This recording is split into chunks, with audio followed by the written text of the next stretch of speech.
فضا چیک کے بولی کیوں مطلب کیسے ہوئی تمہاری بھابھی؟ صنم کو پھر حیرت ہوئی آپ تو پورے اسٹاف کی ہی بھابھی ہیں۔ فضا دوبارہ چیک کی تم تو بہن ہو سمجھ آیا باقیوں کی بھابھی کیوں بنا رہی ہو؟ کیا سب بھائی بہن ہی ہیں اس ہسپتال میں؟ صنم دوبارہ بولی مطلب اتنی بڑی فیملی، ہائے اللہ جی یہ آخری فکرہ تو وہ صرف سوچ ہی سکی۔ فضا تو اس کی باتیں اور منہ کے زاویے دیکھ دیکھ کر ہنس رہی تھی۔ اب بتاؤ بھی صنم تب کر بولی کب سے یہ پاگل لڑکی ہنسے جا رہی تھی آخر اسے بولنا ہی پڑا۔ فضا اس پر ایک تعصب بھری نظر ڈال کر بولی آپ کی اول جلول باتوں سے یہ معلوم ہوتا ہے کہ آپ ہادی بھائی کے بارے میں کچھ نہیں جانتی۔ پھر تھوڑی دیر رک کر صنم کا چہرہ دیکھا جو ابھی تک اتنی بڑی فیملی کا غم لیے بیٹھی تھی اور یہ بھی سوچ رہی تھی ابھی وہ صبح ہی تو کہہ رہا تھا کہ اس کی بہن نفرت کرتی ہے، پھر یہ اچانک سے اتنی محبت کیسے پھوٹ پڑی؟ ابھی وہ اور بھی کہانیاں گھڑتی۔ فضا کی آواز صنم کو ہوش میں لائی ہادی بھائی یعنی ڈاکٹر ہادی اس ہسپتال کے انچارج اور ہیڈ ڈاکٹر ہیں۔ وہ میرے سگے بھائی نہیں ہیں لیکن وہ میرے ہی لیے نہیں بلکہ سارے اسٹاف کے لیے بڑے بھائی کا مقام رکھتے ہیں۔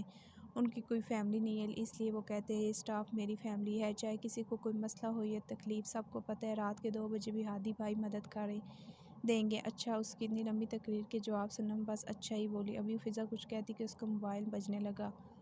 وہ فون سننے لگی اور صنم سوچ رہی تھی کتنا چھوڑتی ہے یہ لڑکی، رات کے 2 بجے بندہ سوئے گا یا مدد کرے گا؟ سب ہی جھوٹے ہیں۔ اسے بھی ہادی نے دھمکی دی ہوگی جاؤ جا کر میری تعریفیں کرو اور میری بیوی کو امپریس کرو ورنہ تمہاری سیلری کٹے گی۔ اب یہ بیچاری میک اپ کیسے خریدے گی اور نہیں خریدا تو فلموں میں سفید ساڑی والی چڑیل کا کردار ادا کرے گی۔ یہ سوچ کر وہ اپنے خیالوں کی نادیدہ چڑیل پر خود ہی ہنس دی۔ فون رکھتے ہی فضا صنم کی طرف متوجہ ہوئی جو اپنی ہی دھن میں مگن ہنس رہی تھی۔ چلو ہنسی تو صحیح، اب فضا بیچاری کو کیا معلوم صنم محترمہ اپنے خیالوں میں اس کو چڑیل تصور کر چکی ہے۔ صنم بھابھی بات سنیں فضا دوبارہ چیکی ہاں ہاں کیا ہوا؟ صنم چونکی کہاں کھو گئی تھی؟ کہیں نہیں تم بولو کیا بول رہی تھی؟ صنم متوجہ ہوئی یہی کہ فیض باہر کھڑے ہیں ہمیں نکلنا ہے چلیں۔ فیض کا نام لیتے ہوئے فضا کے چہرے کی سرخی بتا رہی تھی کہ وہ شرما رہی ہے۔ صنم نے غور فضا کا چہرہ دیکھا اور ایک ابرو اونچا کر پوچھنے لگی اس میں اتنا شرمانے والی کیا بات ہے؟ وہ نہ فیضی نہ منقو ہیں۔ فضا شرماتے ہوئے بولی اگر فیضی تمہارا منقو ہے تو تم فیض کے نام پر کیوں شرما رہی ہو؟ صنم الجھ کر پوچھنے لگی۔ فضا جو شرمانے میں مصروف تھی اب آنکھیں پھاڑ کر صنم کو دیکھ رہی تھی وہ کوئی مذاق تو نہیں کر لیکن صنم سنجیدہ تھی۔ فضا تعصب سر ہلاتے بولنے لگی ان کو سب فیضی بلاتے ہیں، ان کا نام فیض ہے سمجھیے آپ۔ اوہ صنم نے او کو خاصا لمبا کیا۔ جی فضا بھی اس کے انداز میں بولی چلیں اب؟ ہاں چلو صنم بولی۔ فضا نے صنم کو سہارے سے ویل چیئر پر بٹھایا اور پھر ویل چیئر گھسیٹتی باہر چلی گئی۔ باہر فیضی اور ہادی کھڑے باتیں کر رہے تھے۔ فیضی کچھ کہہ رہا تھا جس کے جواب میں ہادی کہہ لگا کر ہنسا۔ یہ کہہ کا کتنا درد سموئے ہوئے تھا یہ صرف ہادی جانتا تھا۔ خیر وہ پہلی بار صنم کے سامنے ہنسا تھا اور صنم نے تو جیسے پہلی بار اس کو بغور دیکھا۔ اسٹریٹ لائٹ کی روشنی میں ہادی کا چہرہ واضح نظر آ رہا تھا، سفیدی مائل گندمی رنگت، کالی آنکھیں جو سرخ ہو رہی تھیں، کالے بال جو پیشانی پر بکھرے ہوئے تھے، ہلکی سی داڑھی میں وہ جاذب نظر لگ رہا تھا۔ وہ اس وقت کالی رنگ کی شلوار قمیض میں ملبوس تھا اور وہ رنگ تو جیسے اسی کے لیے بنا تھا۔ ارے یہ تو جہان اور سالار کا بھائی لگتا ہے۔ صنم بڑبڑا کیا کچھ کہا آپ نے؟ فضا جھک کر پوچھنے لگی نہیں کچھ نہیں۔ صنم دانت پیس کر بولی کاش جو اتنا چلانے سے شکل دیکھ لی ہوتی مگر نہیں، آپ ہی کا غصہ اسی پر اتارنا تھا۔ اب کیسے پٹاؤں گی میں جہان اور سالار کے بھائی کو؟ اللہ جی اسے ہادی کی آواز ہوش میں لائی۔ فضا تم خیال رکھنا صنم کا ٹھیک ہے؟ میں نکل رہا ہوں لندن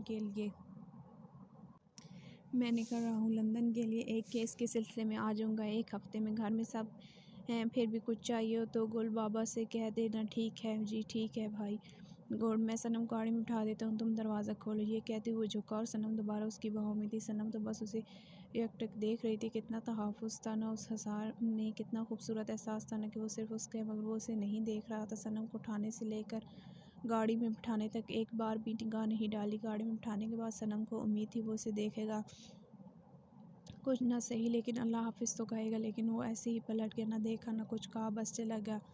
بلا کی دھوپ سے آئی ہوں، میرا حال تو دیکھو، بس اب ایسا کرو تم سایہ دیوار ہو جاؤ۔ پروین شاکر۔ گاڑی جیسے ہی گھر کے باہر رکی فیضی اتر کر اندر بڑھ گیا اور فضا بھی دروازہ کھول کر باہر آئی اور اس کی طرف کا دروازہ کھولنے لگی۔ 5 منٹ بعد فیضی اندر سے ایک خاتون کے ساتھ برآمد ہوا جس کی عمر تقریباً 40 سے 50 کے قریب لگتی تھی۔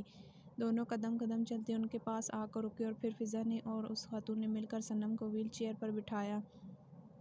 صنم کے اترتی فیضی تو فضا کو اللہ حافظ کہتا اور رات کو فون کرنے کا اشارہ کرنے لگا، جس پر فضا نے جھیپ کر ہاں میں گردن ہلائی اور اللہ حافظ کہہ دیا اور وہ چلا گیا اور وہ بھی گھر کی طرف بڑھ گئے۔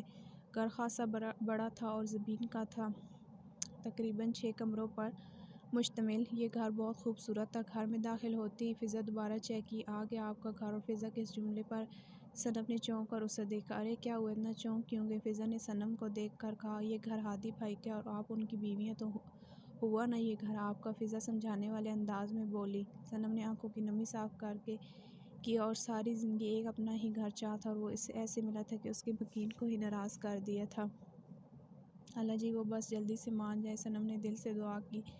یہ زارا باجی ہیں اور یہ بہت اچھے کھانے بناتی ہیں، آپ کے گھر میں کام کرتی ہیں، لیکن ہادی بھائی انہیں باجی کہتے ہیں اور یہ ہم سب سے پیار کرتی ہیں، ہے نا زارا باجی؟ فضا انہیں دیکھ کر پوچھنے لگی۔ ہاں ہاں بالکل، زارا باجی شفقت سے بولی۔ اچھا باجی ہم دونوں ذرا سا فریش ہو جائیں، پھر آپ کچھ بنا دینا۔ قسم بہت بھوک لگی ہے فضا تو ایسے بولی جیسے صدیوں سے بھوکی اور آج ہی کھانے کو پہلی دفعہ دیکھے گی۔ یہ سب صنم کے خیالات تھے۔ روم میں جاتے ہی فضا دوبارہ چیک کی، یہ ہادی بھائی کا کمرہ ہے۔ ایک کشادہ سا کمرہ تھا جس میں ایک بڑا سا بیڈ تھا، مگر اس کمرے سے وحشت برستی تھی، جیسے یہاں رہنے والا بہت تکلیف میں ہو، بہت تڑپتا ہو، بہت مشکل ہو اس پر زندگی۔ فضا خود فریش ہوئی اور پھر اس کی مدد کی فریش ہونے میں، اور پھر دونوں نے کھانا کھایا۔ کھانے کے دوران بھی فضا زارا باجی کا دماغ کھاتی رہی اور وہ اس کی باتوں کا جواب دیتی رہی۔ صنم کچھ نہ بولی، بس خاموشی سے کھانا کھایا۔ وہ یوں ہی سوچ رہی تھی کہ جہاں مرد ہی نہ ہو وہ گھر تو نہیں ہوتا، بس مکان ہوتا ہے۔ کتنا خالی ہے یہ گھر۔ صنم بھائی بھابھی یہاں بھائی بہت کم آتے ہیں یہاں، جب بھائی کو اسپتال بند کرنا پڑتا ہے نا رات کو، بس تب آتے ہیں یہاں، لیکن اب تو آپ آ گئی ہیں نا، اب تو روز آیا کریں گے۔ فضا شوخی سے بولی اور صنم نے صرف مسکرانے پر اکتفا کیا۔ رات وہ لوگ ہادی کمرے میں ہی سوئے اور صنم ایک دو بار خوف سے اٹھی، لیکن پھر فضا کے ریلیکس کرنے پر دوبارہ سو جاتی۔ اب کہ صنم کی آنکھ روم میں روشنی کی وجہ سے کھلی، صنم اٹھ کر بیٹھی۔ فضا فجر کی نماز پڑھ کر دعا مانگ رہی تھی۔ دعا سے فارغ ہو تو صنم کو اپنی طرف دیکھتا پا کر مسکرائی اور جائے نماز سمیٹنے لگی کہ سوری وہ مجھے لائٹ کھولنی تھی، بہت اندھیرا تھا، جائے نماز مل نہیں رہی تھی۔ نہیں کوئی بات نہیں، ابھی تم کیا کرو گی؟ صنم نے پوچھا۔ آرام سے سوں گی اور تم بھی سو جاؤ، صبح 10 بجے لائٹ پھر کھلی اور صنم کی آنکھ بھی۔ فضا بالوں میں برش چلا رہی تھی، صنم کو بیٹھا دیکھ کر مسکرائی۔ ارے تم اٹھ گئیں، چلو اٹھو، اچھا ہے ساتھ کھانا کھا لیں گے، فضا خوشگوار انداز میں کہتی صنم کی طرف آئی اور اسے اٹھنے میں مدد دی اور پھر فریش ہونے میں مدد دی۔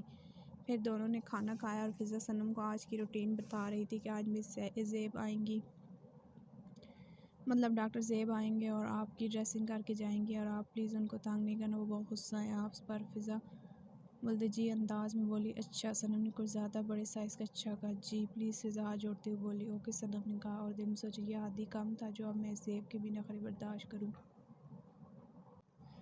صنم نے جل کر سوچا، ہادی کا ذکر کرتی دل میں کچھ بہت زور سے ٹوٹا تھا۔ ایک بار پلٹ کے بھی نہ دیکھا۔ صحیح ہے، انسان غصے میں بول دیتا ہے، اب اس میں ایسا کیا ناراض ہونا، جیسے میں اس کی بیوی نہیں بوجھ ہوں۔ ہاں بوجھ ہی تو ہوں، ایک قدم تو اپنی مرضی سے اٹھا نہیں سکتی، میں کہاں پورا پورا دن کام کرنا اور کہاں ایک قدم کے لیے بھی محتاج ہونا۔ یہ سوچ کر صنم کو اپنی بے بسی پر ٹوٹ کر رونا آیا۔ اسے معلوم نہیں تھا کب اس کی آنکھ سے موتی ٹوٹ کر گرنے لگے۔ کیا ہوا، آپ کو کہیں درد ہو رہا ہے کیا؟ فضا جو کب صنم کے تاثرات سمجھنے کی کوشش کرتی آپ کے اسے روتا دیکھ کر متفکر سے پوچھنے لگی۔ صنم نے چونک کر فضا کو دیکھا اور نفی میں گردن ہلائی۔ فضا اس کے کندھے پر ہاتھ رکھ کر پوچھنے لگی، کیا ہوا ہے، بولے۔ صنم کو ایک اور بار دوڑا پڑا اور اب وہ پہلے والے سے زیادہ شدید تھا۔ پاگل سمجھا ہے کیا مجھے سب نے؟ ہمدردی کی آڑ میں میرا بھروسہ جیتنا چاہتے ہو؟ میں پاگل نہیں ہوں، سنا تم نے یہ کہتے ہوئے صنم نے فضا کا ہاتھ زور سے جھٹکا۔ کیوں کاری میری پرواہ؟ ہاں کیوں، 2 دن میرے ساتھ رہو گے، مجھے ہمدردی دکھاؤ گے اور میں تم پر بھروسہ کر لوں گی اور پھر سب کی طرح تم بھی چلی جاؤ گے، میں دوبارہ بے مول ہو جاؤں گی۔ نہیں دکھاؤ یہ جھوٹی ہمدردی، مت کرو یہ ناٹک، دونوں بھائی بہن، وہ بھی چلا گیا، دیکھا چلا گیا تمہارا بھائی، وہ بھی نہیں آئے گا، جھوٹا ہے وہ بھی، جھوٹا مجھ سے میری آپ ہی چھین لی، لٹیرا ہے، لٹیرا سمجھی تم؟ صنم کی آواز اتنی زیادہ تھی کہ ہر کونا لرز گیا۔ یہ تو امن کا عادی تھا، کہاں سنی تھی یہ چیخ و پکار؟ فضا تو یکٹک صنم کو ہی دیکھ رہی تھی جو 2 ٹرسٹ چلانے والے کو لٹیرا کہہ رہی تھی۔ ثانیہ کو تو اس نے خود ہادی کی منتیں کرتے دیکھا تھا، وہ ابھی بھی بول رہی تھی مگر فضا کی ہمت جواب دے چکی، اس لیے وہ ایسے ہی باہر نکل گئی جہاں گل بابا اس کے منتظر تھے۔ گاڑی میں بیٹھتی صنم کی باتوں کو سوچتی سر تھام گئی۔